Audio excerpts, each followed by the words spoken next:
Everyone worries at some time, whether it's out of love for someone else, fear of being criticised, whether it's about your health or a health issue, or how somebody perceives you and thinks about you.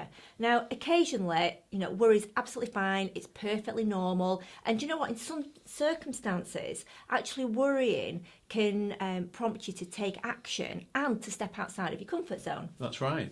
But if you worry constantly and you find yourself being preoccupied and consumed by worry on a daily basis, that's not good for you. It's not good for your health, and it can really affect your state of mind. It can affect your weight, it can affect your sleep, relationships, confidence, self-esteem, and it can really increase your anxiety. Good news is that in this video, we're going to share with you some techniques that will help you worry less and even possibly target and then remove the origin of your worrying behaviour.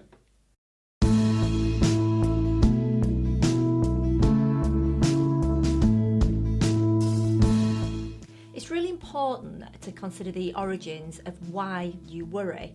And it's a great question to ask is it real in the world or is it just real to me? Now, what we mean by that is, have you actually got lots of life challenges going on right now that the majority of people would worry about?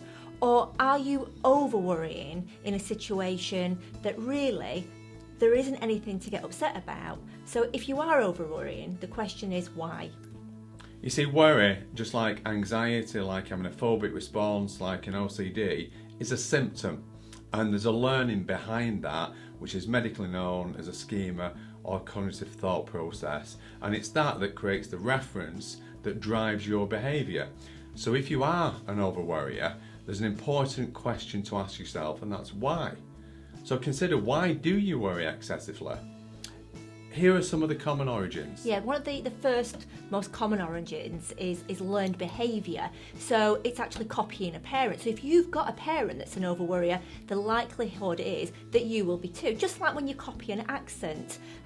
We've all got different accents because we copy the people in our environment. So if it is because of your parents, then you've got to question it and ask yourself, did it enhance my parents' life by over-worrying? And remind yourself, when you catch yourself worrying, just say to yourself, I'm fine, this isn't my worry, it's my mum's or my dad's worry. Another possibility is the fear of criticism. It's okay in a work scenario, for example, but not if it stems from low self-esteem due to having been criticised in the past from a school teacher, perhaps a bully, an ex-boss, an ex-partner. If this is the case, then challenge your belief. Do I still want to be listening to those people? What skills did they ever have to be able to judge me in the first place? And if they were good people, they shouldn't have judged me in the first place. So stop listening to that younger you who had that experience and start bringing yourself up to date and look at situations as they are now. Yeah, another reason behind worrying is having had volatile previous circumstances, and those probably don't even apply any longer. So, for example, if during your childhood or sometime in the past there's been a catalogue of disasters that you genuinely had purpose to worry about, that worrying can actually become habitual. But because things went wrong in the past, you've kind of created an expectation that things will go wrong in the future. So look at the evidence and put it all into perspective. It's really important that, Eva, because the past does not equal the future. No, it doesn't. No, it doesn't. But it affects the future, unfortunately. It does. It can do, yes. So another possibility is having low self-esteem. I think a lot of people suffer with this, and this is a topic that we will definitely cover separately on this channel in the coming weeks. Because we've got some incredibly powerful techniques that we'll be able to share and actually demonstrate them not only on this channel but also at our live workshops and tours. But as we fear criticism, search again the origin of why you fear criticism. Why did that start? Who criticised you in the first place? And then challenge it.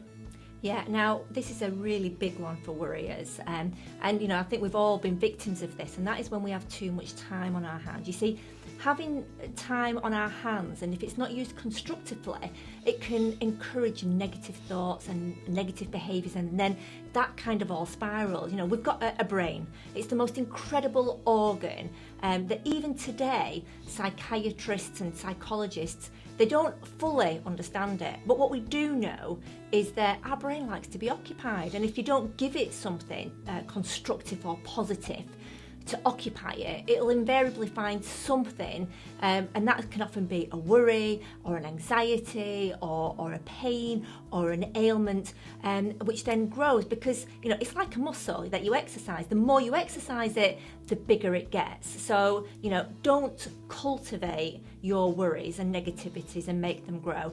If you've got a lot of time on your hands, we're going to give you some great tips now on how you can fill that time, and other tips to help you overcome your worrying.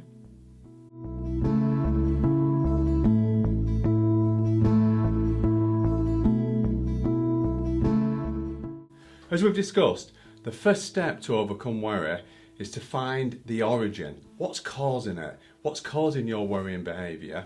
When you know what it is, challenge it. Another great thing you can do is to create what we call a worry period. Now, what that actually entails is finding and deciding upon a specific time every single day that will be your worry time. So for example, you may decide it's going to be 3 o'clock every day. You're going to allocate yourself 20 minutes, and in that space of time, that will become your worry time.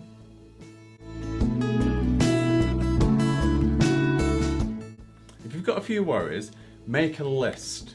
Because once you make a list, it takes it out of your mind and it puts it on the paper, and it sort of gives you a third-party perspective. Keep the lists so that then, when you look back at the lists in weeks to come, you realise that a lot of those things you're worrying about never actually happened, and they give you some great evidence, which in turn will help you stop worrying in the future.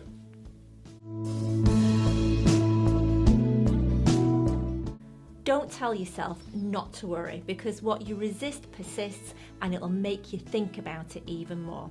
Instead, when you catch yourself worrying, tell yourself, I'm going to postpone my worrying from now, and I'll worry about it in my worry time at whatever time that might be. Ask yourself, is your problem that you're worrying about, is it solvable? If it is, decide on a strategy to be able to solve it, and keep to that strategy.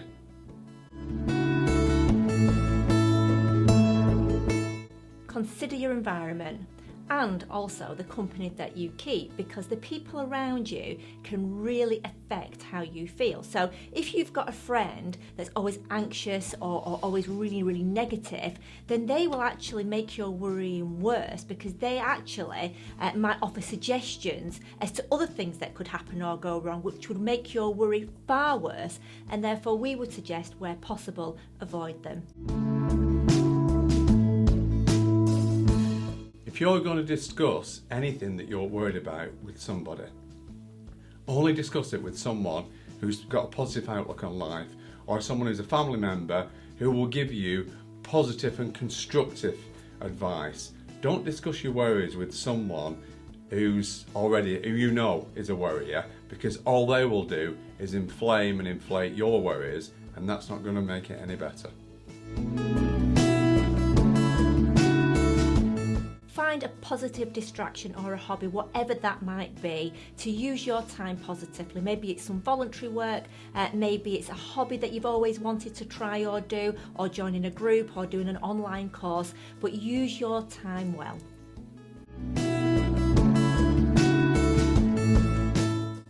Consider giving yourself some daily tasks, maybe 3 or 5, even small things to do that will give you a sense of achievement at the end of them. Even if it's just cleaning a cupboard, cleaning a drawer out, calling a friend who you've not spoken to for ages, it always makes you feel good, but just consider those tasks. Finally, consider, is what you're worrying about real, or is it just a what if? You see, If there's no solution to a problem, then what you're actually going to be doing is creating fear and anger, frustration, and this actually is harming you. These pessimistic thoughts and attitudes, they actually harm you, and they actually make things worse. They're known as cognitive distinctions, and they can be challenged. You can challenge them by asking yourself things such as, is there a more positive, realistic way that I can look at this situation? You could also ask yourself, what's the probability that what I'm worried about that will really happen? If it's a low probability, then also consider what other outcomes could happen that could be better. Is the thought helpful? That's another thing you can ask. How will worrying about this help me? And conversely, how will it hurt me or make my life sadder and more worrying and give me more anxiety? And lastly, just consider, if a friend came to you with the same worry, what advice would you give them?